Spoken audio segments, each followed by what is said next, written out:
നിങ്ങളുടെ phalaenopsis orchid മഴയത്താണ് വെച്ചേക്കുന്നത് എങ്കിൽ എത്രയും പെട്ടെന്ന് റീപ്ലേസ് ചെയ്യാം. Welcome to orchid villa. ഞാൻ മാക്സി ചൂഡ്. ഡെൻഡ്രോബിയത്തെ അപേക്ഷിച്ച് നോക്കുവാണെങ്കിൽ ഫെലനോപ്സിസ് സെൻസിറ്റീവ് ആയിട്ടുള്ള ഒരു പ്ലാന്റ് ആണ്.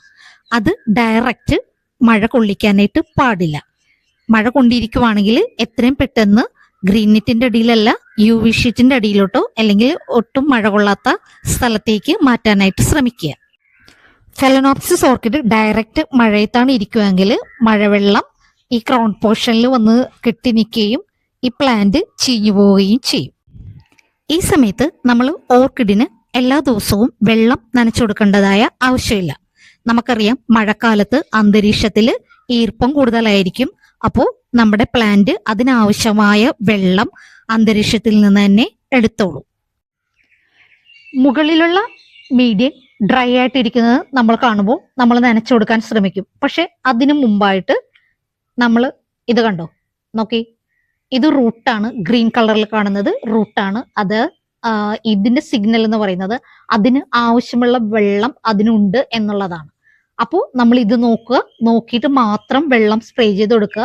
ഇല്ലെങ്കിൽ ഇങ്ങനെ ഇരിക്കുന്ന അവസ്ഥയിൽ നമ്മൾ വെള്ളം സ്പ്രേ ചെയ്ത് കൊടുക്കുകയാണെങ്കിൽ ചിലപ്പോൾ റൂട്ട്സ് ഒക്കെ ചീഞ്ഞു പോകാനുള്ള സാധ്യതയുണ്ട്. മഴക്കാലം ഓർക്കിഡ് പ്ലാന്റ്സിന്റെ ഒരു സുവർണ കാലഘട്ടമാണ്. ഈ സമയത്ത് നമ്മൾ ഒരു പാത്രത്തിൽ മഴവെള്ളം പിടിച്ചിട്ട് ഇൻഡോർ ആയിരിക്കുന്ന നമ്മുടെ ഓർക്കിഡ് പ്ലാന്റ്സിനൊക്കെ നനച്ചു കൊടുക്കുവാണെങ്കിൽ ഒരു പ്രത്യേക ഉണർവ് തന്നെ നമ്മുടെ പ്ലാന്റിന് കിട്ടും. നല്ലൊരു ഗ്രോത്തും പിന്നീട് മഴക്കാലം കഴിയുമ്പോഴേക്കും നമുക്ക് നല്ല ഫ്ലവറൊക്കെ ഉണ്ടായി കിട്ടും. ഫെർട്ടിലൈസിങ്. ഈ മഴ സമയത്ത് ഒരു കാരണവശാലും നമ്മൾ ഓർഗാനിക് ഫെർട്ടിലൈസേഴ്സ് ഫെലനോപ്സിസിന് സ്പ്രേ ചെയ്ത് കൊടുക്കരുത്. കെമിക്കൽ ഫെർട്ടിലൈസേഴ്സ് മാത്രം സ്പ്രേ ചെയ്ത് കൊടുക്കാനായിട്ട് ശ്രദ്ധിക്കുക. ഫെർട്ടിലൈസിങ് ചെയ്യുമ്പോൾ ശ്രദ്ധിക്കുക, നമ്മൾ കെമിക്കൽ ഫെർട്ടിലൈസേഴ്സ് ലിക്വിഡ് ഫോമിൽ സ്പ്രേ ചെയ്ത് കൊടുക്കാനായിട്ട് ശ്രദ്ധിക്കുക. സ്ലോ റിലീസിങ് ഫെർട്ടിലൈസേഴ്സ് ഈ സമയത്ത് അവോയ്ഡ് ചെയ്യുക. അതായത് ഡാപ്പ് പോലുള്ള ഫെർട്ടിലൈസേഴ്സ് നമുക്ക് ലിക്വിഡ് ഫോമിൽ സ്പ്രേ ചെയ്ത് കൊടുക്കാം. പക്ഷെ ഡയറക്റ്റ് മീഡിയയിലേക്ക് ഇട്ട് കൊടുക്കുവാണെങ്കിൽ അത് അവിടെ കെട്ടി നിന്ന് ഫംഗൽ ഇൻഫെക്ഷൻസ് ഉണ്ടാകാനുള്ള സാധ്യതയുണ്ട്. അതുകൊണ്ട് നമ്മൾ കെമിക്കൽ ഫെർട്ടിലൈസർ, ഏത് ഫെർട്ടിലൈസറാണ് നിങ്ങൾ ചെയ്യുന്നതെങ്കിലും അത് ലിക്വിഡ് ഫോമിൽ ചെയ്തു കൊടുക്കാനായിട്ട് പ്രത്യേകം ശ്രദ്ധിക്കുക.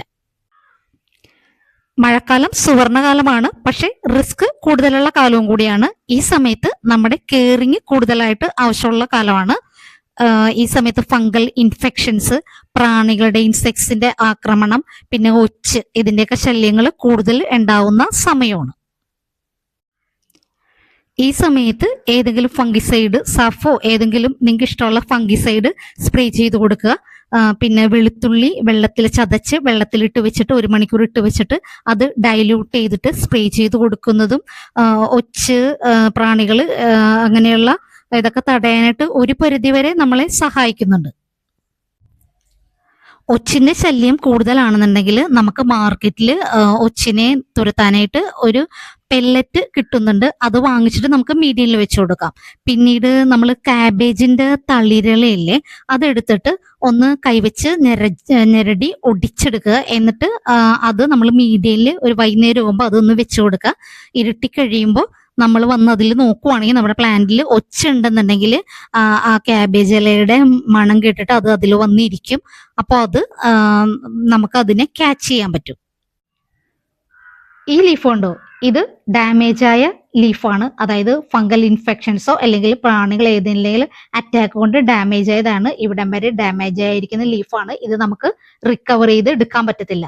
ഒരു കാര്യം നമുക്ക് ചെയ്യാം, ഈ ഇൻഫെക്ഷൻസ് മറ്റുള്ള ലീഫുകളിലേക്ക് ബാധിക്കാതിരിക്കാനായിട്ട് ഇത് ഇവിടം വെച്ച് നമ്മൾ കട്ട് ചെയ്ത് കളയുക. ഇത്രയും വശം വെച്ച് നമ്മൾ കട്ട് ചെയ്ത് കളയണം. അപ്പോൾ അതിന് മുമ്പായിട്ട് നമ്മൾ ഈ കത്രിക ഹൈഡ്രജൻ പെറോക്സൈഡ് വെച്ച് ഒന്ന് സ്റ്റെറിലൈസ് ചെയ്യാനായിട്ട് പ്രത്യേകം ശ്രദ്ധിക്കുക. ഡാമേജായ പോർഷൻ നമ്മൾ കട്ട് ചെയ്ത് കളഞ്ഞു.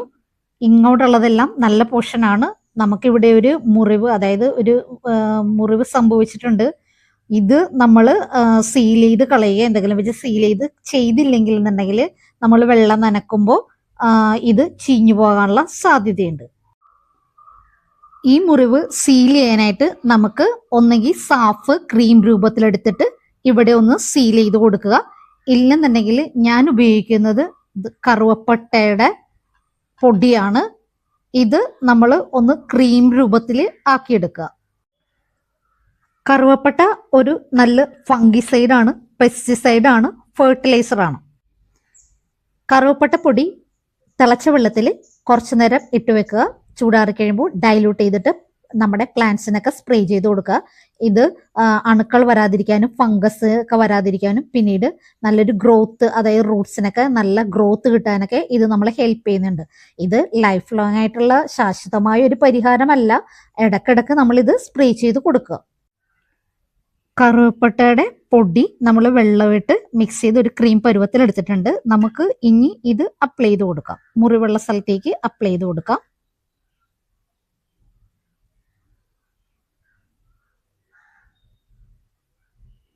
ഇതുപോലെ മുറിവിൽ നമ്മളിതൊന്ന് തേച്ച് പിടിപ്പിച്ചു കൊടുക്കുക.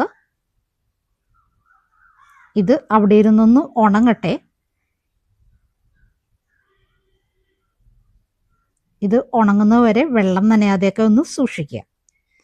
ഇനി നമ്മുടെ ഈ ഭാഗം സേഫാണ്. നമ്മുടെ ഈ പ്ലാന്റിന് ഇനി ഒരു കുഴപ്പവും ഉണ്ടാകില്ല. ഇത് സേഫാണ്.